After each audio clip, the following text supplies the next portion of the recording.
पोटभरीचं काहीतरी खायचं आहे आणि स्वयंपाकाचा कंटाळा आलाय आणि त्याचबरोबर भाजी पोळी नको आहे, तर तुम्ही या पद्धतीने पोटभरीचं आंबट वर्णातील नाचणीचे फळं एकदा नक्की करून पहा. चवीला अप्रतिम आहे आणि करायला सुद्धा साधं सोपं आहे. शिवाय पोटभरीचं आहे, 1 पॉट मील म्हणू शकता. तर त्यासाठी इथे मी घेतलेलं आहे साधारण 1.5 कप इतकं नाचणीचं पीठ आणि त्याचबरोबर पाव चमचा मीठ यामध्ये टाकून घेतलेलं आहे. आता या पिठाला छान चिकटपणा येण्यासाठी आपल्याला गरम पाण्यामध्ये हे छान तिंबून घ्यायचं आहे.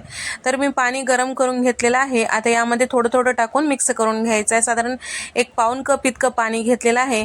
सगळं छान व्यवस्थित मिक्स करून थंड करायला ठेवूया. आता आपण आंबट वरणाला फोडणी देण्यासाठी इथे मी कढईमध्ये साधारण 4 चमचे तेल, अर्धा चमचा मोहरी, अर्धा चमचा जिरं छान फुलू द्यायचं. त्यानंतर 2 मध्यम आकाराचे कांदे बारीक चिरून यामध्ये टाकून घेतलेला आहे, परतून घ्यायचं आहे. 1 मध्यम आकाराचा टोमॅटो छान बारीक चिरून यामध्ये परतून घेतलेला आहे. पावडर मसाल्यांमध्ये 1 चमचाभर हळद, 1 चमचा धने पावडर, अर्धा चमचा गरम मसाला आणि 1 चमचा लाल मिरची पावडर यामध्ये टाकून घेतलेला आहे. पूर्ण छान व्यवस्थित मिक्स करूया आणि शिजवलेली इथे मी तुरीची डाळ घेतलेली आहे. तर साधारण अर्धा कप इतकं शिजवलेली तुरीची डाळ यामध्ये टाकून घेतलेलं आहे. मीठ हळद टाकून घोटून घेतलेलं आहे. तर त्याचबरोबर इथे मी साधारण 1 चमचाभर इतकं ठेचून घेतलेलं लसूण टाकून घेतलेलं आहे. ते सुद्धा मिक्स करून घेऊया. रेग्युलर आपण साधं वरण कसं करतो त्याच पद्धतीने मी इथे शिजवलेलं तुरीच्या डाळीचं वरण टाकून घेतलेलं आहे. तर मुठभर इतकं चिंच मी भिजत ठेवलेलं होतं, त्याचा कोळ साधारण 1 अर्धा कप इतकं झालेलं आहे ते टाकून घेतलेलं आहे. आणि मोठ्या लिंबाच्या आकाराच्या साईजचं इथे मी गुळाचा खडा टाकून घेतलेला आहे. आणि चवीपुरतं मीठ, थोडीशी कोथिंबीर आणि थोडंसं कसुरी मेथी यामध्ये टाकून घेतलेलं आहे. आणि लागेल तसं आपल्याला यामध्ये कोमट गरम पाणी किंवा गरम पाणी टाकून घ्यायचं आहे, म्हणजे पटकन हे तयार होतो. तर आता सगळं छान व्यवस्थित मिक्स करून घेऊया.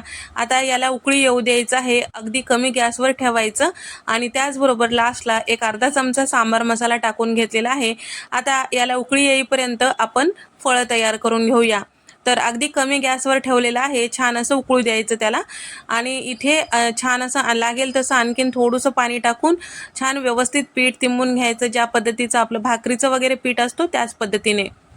आणि जमेल तेवढं पातळ असं या पद्धतीने मी व्हिडिओमध्ये दाखवल्याप्रमाणे आपल्याला उंडे तयार करून त्याला छान असं दाबून घ्यायचं आहे. त्याचे कडा थोडेसे जेवढं जमेल तेवढं पातळ करून घ्यायचं, म्हणजे छान पटकन शिजतात आणि खायला सुद्धा खमंग लागतात. या पद्धतीने इथे अर्धे फळं करून घेतलेलं आहे. आणि आपल्या ह्या आंबट वरणाला किंवा फोडणीच्या वरणाला उकळी आलेली आहे.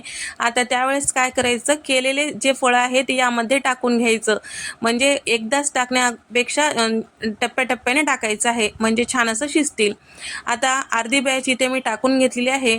आता कमी गॅस करूया आणि शिल्लक राहिलेले फळं सुद्धा याच पद्धतीने तयार करून घेऊया. फारसं वेळ लागत नाही, अगदी 1 मिनिटामध्ये भराभरा होऊन जातो. आता हे सुद्धा छान असं शिजलं चेक करायचं. थोडंसं शिजल्या गेलं की मगच चमचा लावायचं. लगेचच चमचा वगैरे लावून आपल्याला मिक्स करायचं नाही, नाहीतर ते मोडू शकतात. थोडंसं शिजल्यानंतर दुसरी बॅच सुद्धा टाकून घ्यायचं. इथे तुम्हाला जर वाटत आहे पाणी कमी आहे तर तुम्ही आणखीन यामध्ये गरम पाणी टाकू शकता. तर या ठिकाणी शिजल्यानंतर हे वरण जे आहे थोडंसं घट्ट होतो, त्यासाठी आणखीन थोडंसं पाणी टाकून घेतलेलं, याला शिजायला वेळ लागतो. या ठिकाणी सगळं छान असं व्यवस्थित मिक्स करून घेतलेलं आहे.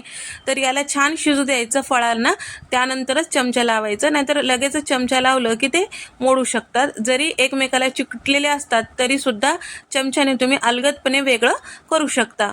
तर साधारण 5 ते 6 मिनिटानंतर सगळे फळं छान असं शिजल्या गेलेलं आहे आणि छान असं हे तयार झालेलं आहे, तुम्ही बघू शकता.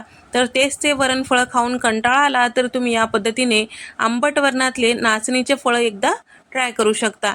नाचणीचं पीठ नसेल तर तुम्ही या ठिकाणी ज्वारीच्या पिठाचे सुद्धा करू शकता किंवा गव्हाच्या पिठाचे सुद्धा करू शकता. शक्य असेल तर नाचणीच्या पिठाचे नक्की ट्राय करून पहा. तर आंबट, गोड, तिखट आणि पौष्टिक असा आपला हा मस्त आंबट वरणातले नाचणीचे फळं तयार. वरतून तुपाची धार, आणखीन काय पाहिजे बरं. मस्त पोटभरीचं 1 पॉट मील तयार आहे.